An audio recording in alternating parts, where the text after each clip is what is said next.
I was 13 years old, sitting outside my psychiatrist's office, overhearing a conversation she was having with my guardian, Karen. My guardian, Karen, had come into my life because at the age of 1, I was abandoned by my biological father. At the age of 6.5, I was abandoned by my biological mother. My entire childhood was full of abuse, ranging from emotional, physical, and even sexual. My stepfather would tie us up to a chain link fence in nothing but our underwear in the middle of summer until we had learned our lesson. Many of you are probably familiar with the phrase, in the doghouse, especially the women in the audience. For me, that's a literal phrase. We would be put into a doghouse with a collar around our neck and forced to eat dog food or whatever food he placed in the dog dish. I remember waking up in cold sweats to my sister being molested and knowing my turn was next. This was my childhood.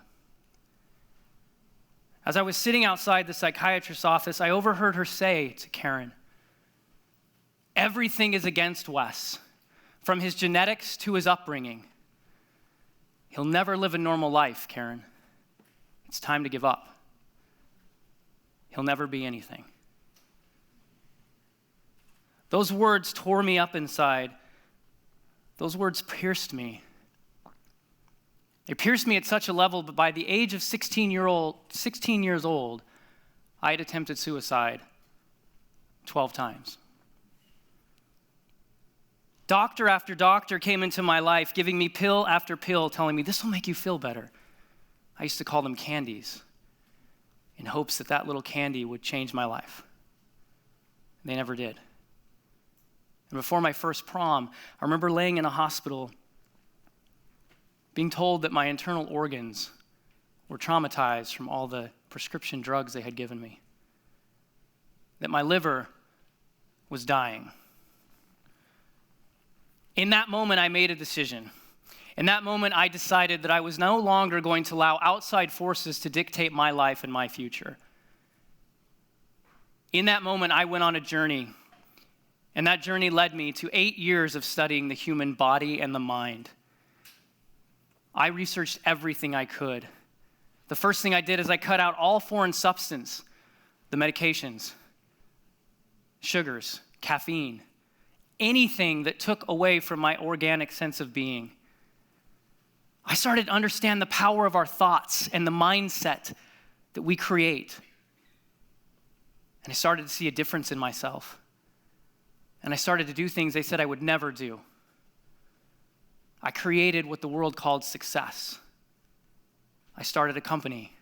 I had 9 cars, a house on top of a hill. I was living a life that many dream of. Yet every day, I had this constant struggle of not feeling like I was enough. That label that she had given me that day of nothingness, of worthlessness, was handcuffing me. And no matter how many cars, no matter how much success, no matter how many times my name was printed in the paper, I never felt like I was worth anything. And then, on December 9th, 2005, I held in my hands for the very first time my daughter Chloe. And I looked into her eyes, and as her little hands wrapped around my finger, everything changed. It was in that moment that I understood that unlike myself, who was never wanted and was never told I was enough, this little girl was wanted, and she was enough. And the only thing that was going to strip away her self-worth, the only thing that was going to make her feel like she did not belong on this planet, was myself or the culture around her. I saw that my worth lied in making sure my daughter had the ability to live the life and do the things on this planet she was always meant to do. I took this awakening, this concept of self-worth, and I dove back into my research. I found study after study talking about the concept of mind, of re-engineering our brainwaves, re-engineering the concepts of creating new habits, which create new neurological pathways, but I thought there has to be more. We as human beings must have the ability to subconsciously create our worth. In my research, I found Bruce Lipton, a PhD, a world-renowned cellular biologist. And he discovered that our cells do react to positive and negative thoughts, but what he also found is they regenerate with positive and negative thoughts. This took me down an experimental path in my own life, and I started putting all of this research into application. And within a short period of time, I was able to build up my own self-worth. I was able to realize that I wasn't defined by any label, worthless or successful. I was defined by myself. And now I have created what I call bioworth. And bioworth is not just a big idea. It is the idea that will unlock all the other great and big ideas. Bioworth is the understanding that our self-worth can be created, altered, and programmed on a cellular DNA level, just like our eye color, our hair color, and our skin pigment. And just like those things, there are forces that control bioworth. And those forces are information, creation, and grounded validation. What happens if we disrupt the information we receive, the things that we create, and where we get our validation from?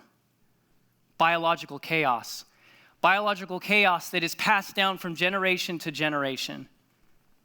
As we look at the world now, and we look at the chaos around the world, I am 100% in the fact that the declining self-worth on this planet is directly tied to the chaos that we are seeing every day, that we turn on the television, we check our Facebook feeds, or we scan our favorite news sites. We can change this, but we have to understand what is affecting our bioworth. There are two principles, two forces that are attacking us on a daily basis. Number one is overload, and number two is validation. Every single human being that is connected to technology is experiencing an overload. One example is the cell phone.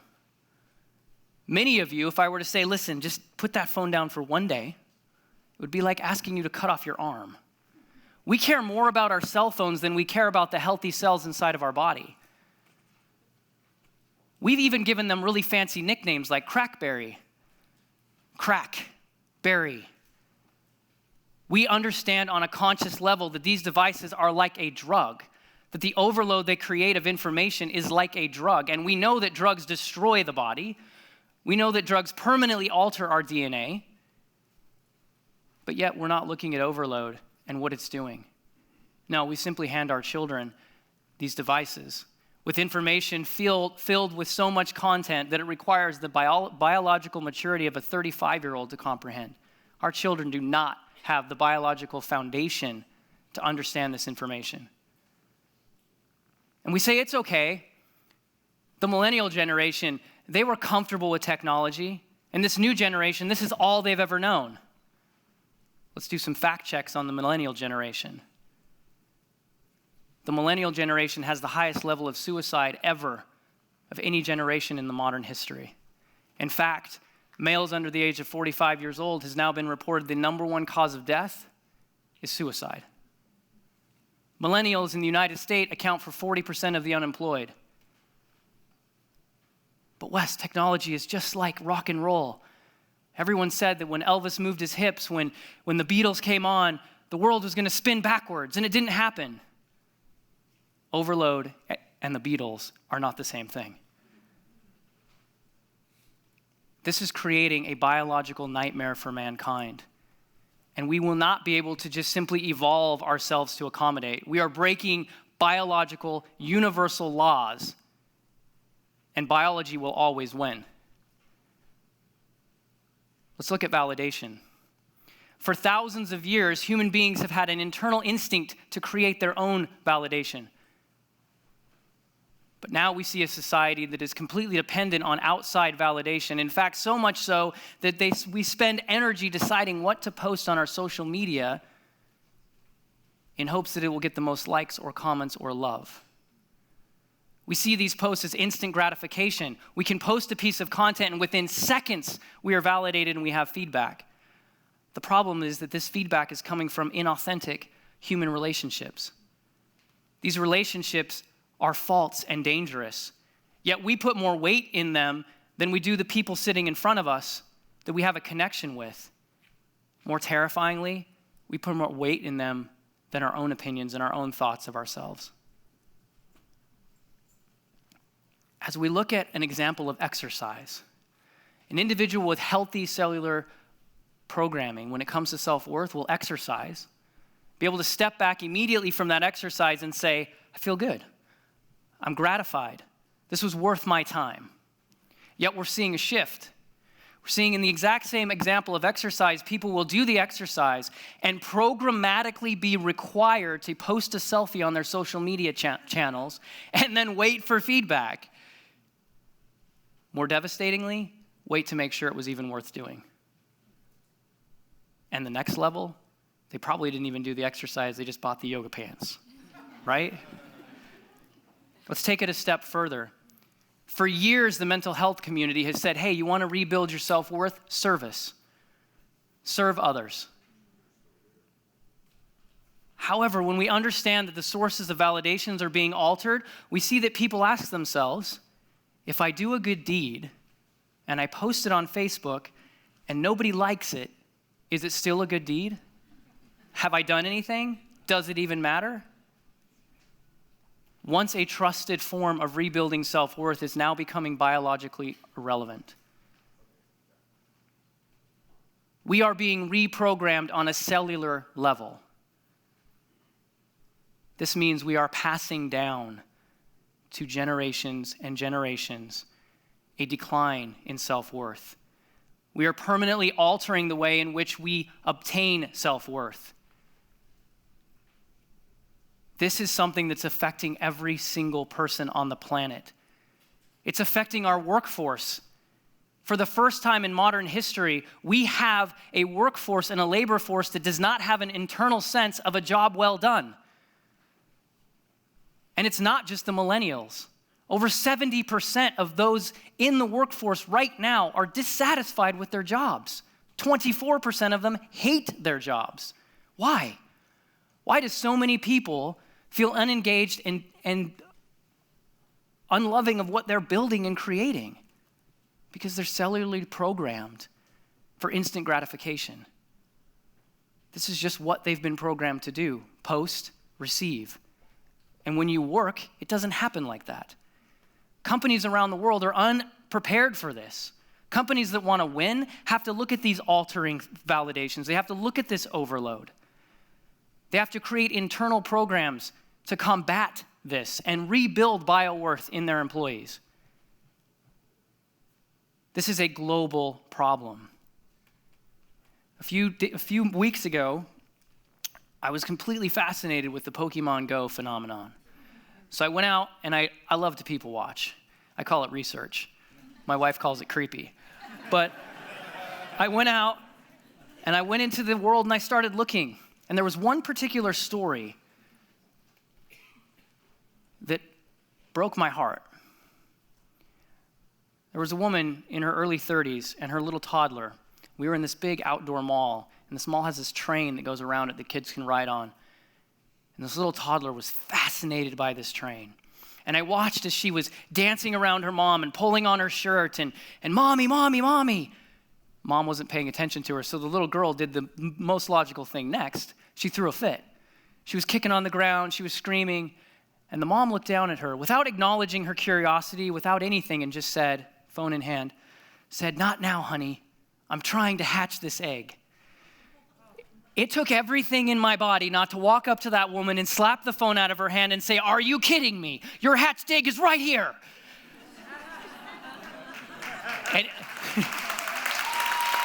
regrettably,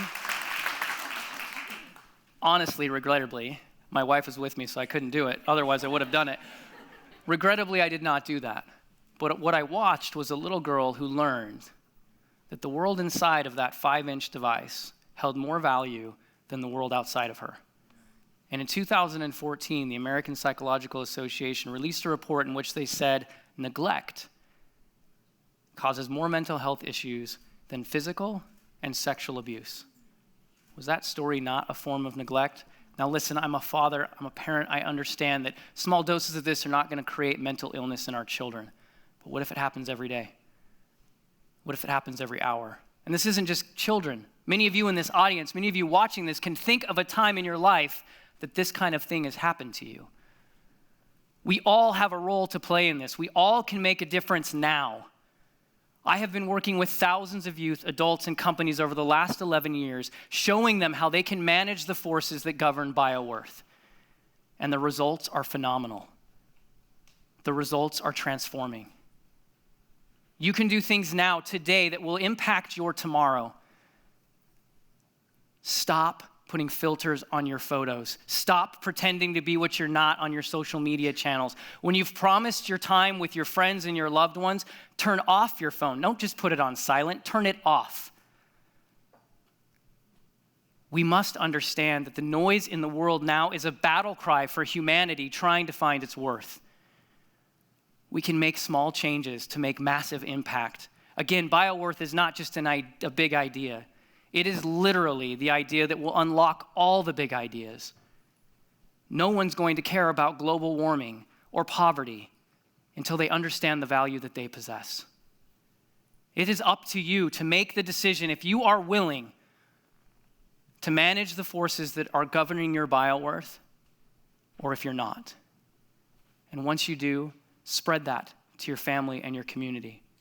My son Peyton is 7 years old, and he is the most fearless human being I've ever met in my life. The other day, he wanted to do a stunt on our workout ropes.